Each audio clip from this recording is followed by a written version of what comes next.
Hi guys, and welcome to my review of this week's Smackdown. So this episode started off with Cody Rhodes attacking Drew McIntyre in a parking lot in a payback of what happened a couple of weeks ago, where Drew McIntyre attacked Cody Rhodes on the tour bus. It led to Cody Rhodes coming out essentially demanding that Drew McIntyre gets reinstated, so he can kind of like have his revenge.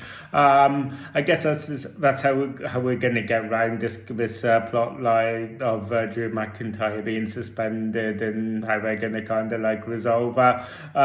So yeah, we'll see how that plays out. We had the we basically had the opening again of Ilya Dragunov opening. Being our opening match here. This is against Carmelo Hayes, which had already been pre-announced, so I guess these kind of like open challenges are just kind of aren't really open challenges anymore. They're just kind of like, well, not like surprise entrance anyway, which I kind of miss. But yeah, so we basically had this opening match between Carmelo Hayes and Ilya Dragunov. Yeah, we had a lot of. We had quite a few Carmelo Hayes cheers throughout this match, indicating that Carmelo Hayes is getting quite over with the fans, which is really good to see, because I really hope that this guy does get a really push. I think that this was a solid match. There was a spot in it where Ilya Dragunov essentially drop kicks Carmelo Hayes off the top of the turnbuckle, and Carmelo Hayes rolls outside and onto the ground. And yeah, I just you see this happen all the time, but every time I watch wrestlers kind of like take a tumble like this, and it always makes me think how like terrifying that must be, to just kind of like do this kind of like backwards roll off a top turnbuckle outside the ring. So yeah, like I said, we basically had Ilya Dragunov picking up a win here after Ciampa had intervened. The narrative was that Ilya Dragunov picked up a win, initially being unaware of Ciampa's interferences, only after, and Ilya Dragunov, being the honourable champion that he is, kind of like went off, and we kind of, and so it was kind of like I guess this is how we're gonna finally conclude this Ilya Dragunov Ciampa thing, where Ilya Dragunov is just gonna have enough, and he's just gonna give Ciampa a title shot, which is kind of like what we basically got later in this episode, where it was announced that by next week Ilya Dragunov and Ciampa are going to have that match. So yeah, good that is being kind of like brought to a close, because I think I don't really think that they could have really necessarily dragged this out any longer without it getting boring. So yeah, I'm glad that they're bringing this to a close. Hopefully, bringing it to a close anyway. Hopefully, they can just have Ilya Dragunov pick up a win, and then they can kind of draw a line under it and kind of like move on to something else. So yeah, we basically had the match between Kairi Sane and Alexa Bliss.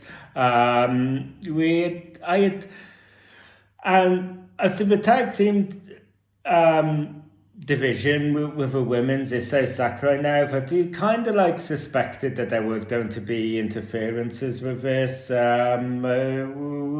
I felt that since War Games, Nia Jackson, Lash Legend have been suspiciously quiet. So we basically had so maybe not unsurprisingly, that was kind of like how we resolved this match, where we had Alexa Bliss fortunately pick up a win before this happens, but then we had Lash legend and Nia Jax come out, attack Alexa Bliss and Charlotte Flair. They then started attacking the Kabuki Warriors.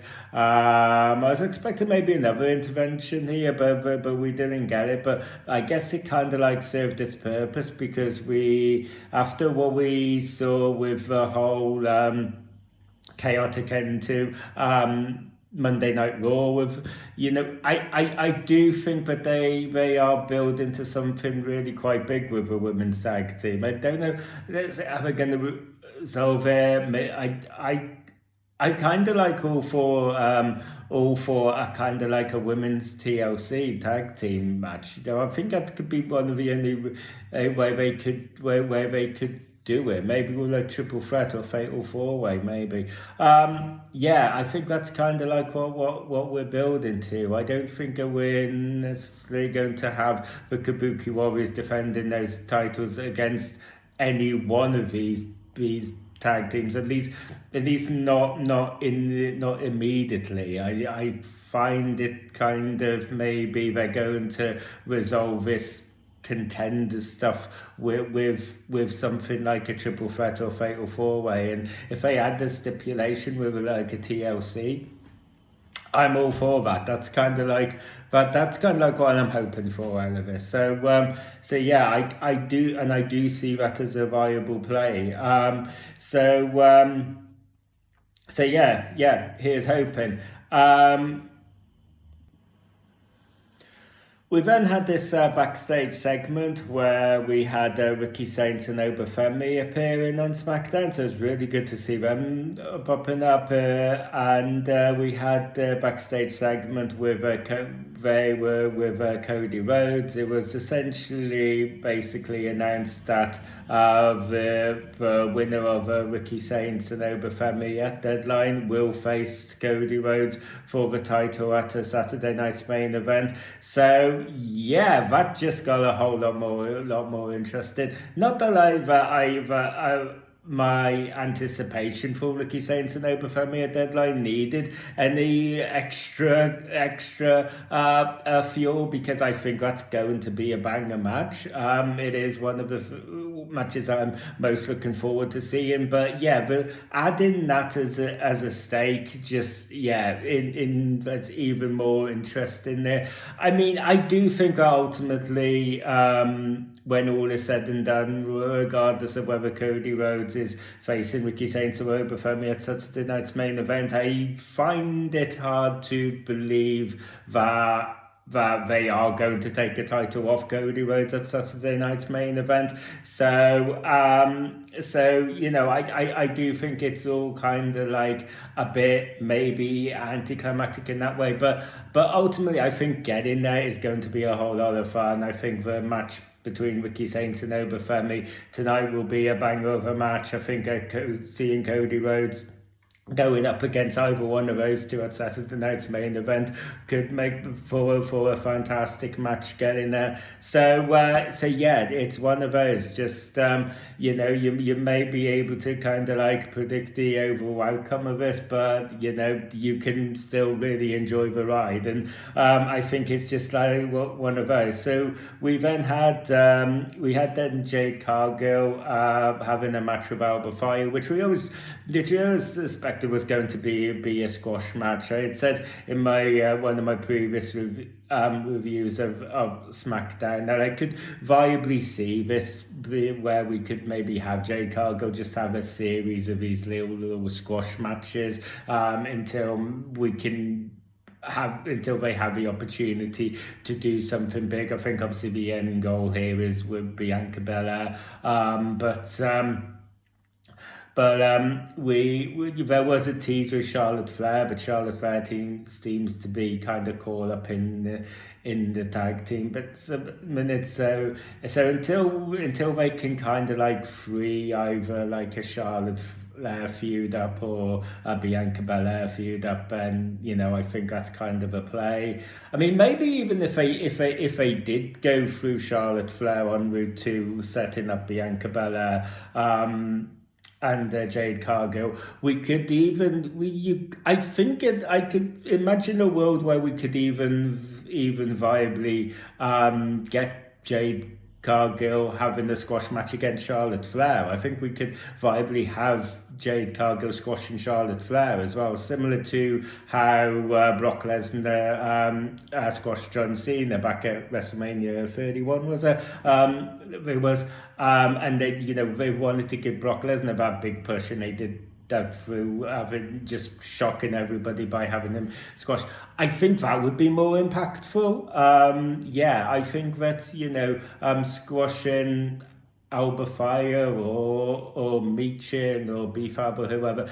I don't think that necessarily surprises anyone. I don't mean that disparagingly to those wrestlers, because I think they're all great performers. But just in terms of the level that they're pitched at, I don't think it would surprise. But I think that squashing somebody who has a stature of Charlotte Flair would just be a really big boost, and I think it would be the perfect trajectory, I think, to actually catapult that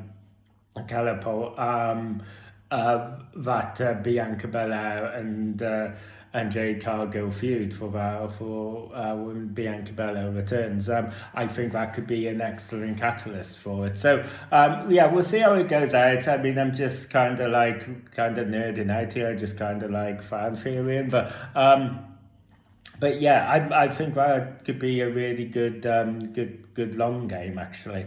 So yeah, we'll just have to see how that is out.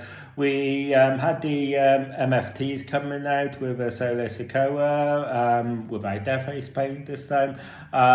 We essentially, the purpose of this was to circle back around to the Wyatt Six and their feud with Solo Sikoa and the MFTs. So I'm glad that we're getting back around to that, because I mean, we've seen this a few times in various title divisions where they put the belts on whoever and then just done nothing with them. And I think the Wyatt Six are part of that. Since they put the tag titles on the Wyatt Six, they've just really done nothing with them. And I'm just kind of I'm glad that they're getting back around to this, because I really like seeing the Wyatt Six and this program. So I'm glad that they're finally kind of starting to get back around to that. I do see it ultimately ending up with possibly them having the MFTs win that feud. I mean, I don't know how long they're going to drag out this build out for. So I don't know. I don't necessarily see them doing it maybe at Saturday night's main event. Maybe they do it a build to a Royal Rumble, or maybe in true Smackdown style, they just have it done on a random episode of Smackdown. But who knows? I don't know how long they're going to build this, so maybe I'm getting a bit ahead of myself. But yeah, like I said, because they haven't really done anything with the Wyatt Six as champions. Maybe we do make move those belts about a bit to inject a bit more interest in it. Who knows? But we'll have to see how it goes. So then we had another backstage segment where there was another announcement for Saturday night's main event. This time it was going to be between Bayley and Sol Ruka. Again, I think another banger match, because we're only like a week away. There isn't going to be any real build, so it seems to be a match that's just been randomly thrown out there, who knows where that came from. But they're both great in ring performers, and I think build or no build, I think that match will have some really great in ring performances, and I just think that is going to be just a really good kind of like exhibition type match. I just think that it's going to be a great. I mean, maybe they're looking to promote Solruka. Maybe we're looking to promote Obafemi and Ricky Saints. I don't know. We'll have to see. I always get a little bit worried for NXT stars when they get called up to the main roster, because it seems like a promotion, but so often we've seen this situation where NXT stars get promoted to the main roster and they get that initial push, but when that kind of like dies down because of how stacked the roster is, they just end up sort of seeping into the abyss a bit, and so I hope that doesn't happen to any of these guys. But yeah, like I said, we'll have to wait and see. But just based on here and now and what we're getting, yeah, I think Solruka is against Bailey is going to be a banger match, just as I think Cody Rhodes and against either Ricky Saints or Obafemi will be an absolute banger as well. And of course, we're getting that John Cena retirement match. So Saturday night's main event is shaping up to be an absolute banger. It really is. And then so basically on that note, that's where we move on to our main event, which was LA Knight against Gunther, to see who John Cena's final opponent was going to be. This match ended up not disappointing. This match was just a really solid match. Some really good spots here. We basically had LA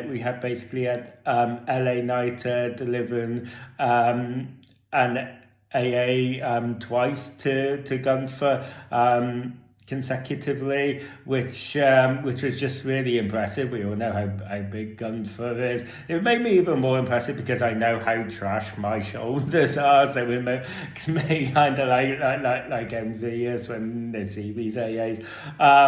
But yeah, we had this narrative kind of like deep into this match about LA Knight's compromised neck as well. We had Gunther playing on that. We went through this sequence where Gunther delivered this suplex and then power bomb leading to a really 1-2 woo. We had basically LA Knight delivering a BFT and this and then Gunther just getting his foot on the rope. Just some really nice close calls here. I was confident that Gunther was going to win this, but yeah, just some of the spots that they did, they did a really good job of kind of making you question that sometimes. There was a really good to and fro, but yeah, ultimately we had Gunther picking up a win by making LA Knight tapping out to move similar to the few from Cena. So we had another kind of like little bit of a nod there. We basically had I think that it makes sense. I think it makes sense for Gunther to be the final opponent. I think that because I've heard through the rumour mill that John Cena isn't going to be the main event at Saturday night's main event, and he is going to be the opener, which just reaffirms my belief that we're going to have John Cena win his final match, and just because that creates the perfect pop that you want. To kind of like start that event off. You're gonna get that regardless, but I do think that pop of John Cena winning his final retirement match is just going to be a bit more amplified if it's off the back of a heel like Gunther, then it would be from like a baby face like LA Knight. I think that John Cena triumphing over a heel like Gunther just kind of like makes it pop that little bit more, and just kind of like amplifies that a little bit more. So yeah, that's my feeling on that. So yeah, I think it's the right decision. But so on the whole, pretty solid episode of SmackDown, I gotta say. So yeah, that pretty much concludes it. So yeah, thank you guys for taking the time to watch this video. If you enjoyed this video, you want to see more, don't forget to ring a bell for notifications. Don't forget to like and subscribe. Feel free to let me know down in the comment section about what your own thoughts were on this episode of SmackDown, and what some of your fan theories are. We've had it announced that SmackDown is going to return to 3 hours from next year, so let me know down in the comment section about what your thoughts are on that. Until next time, I will see you guys on the next video. You guys take care.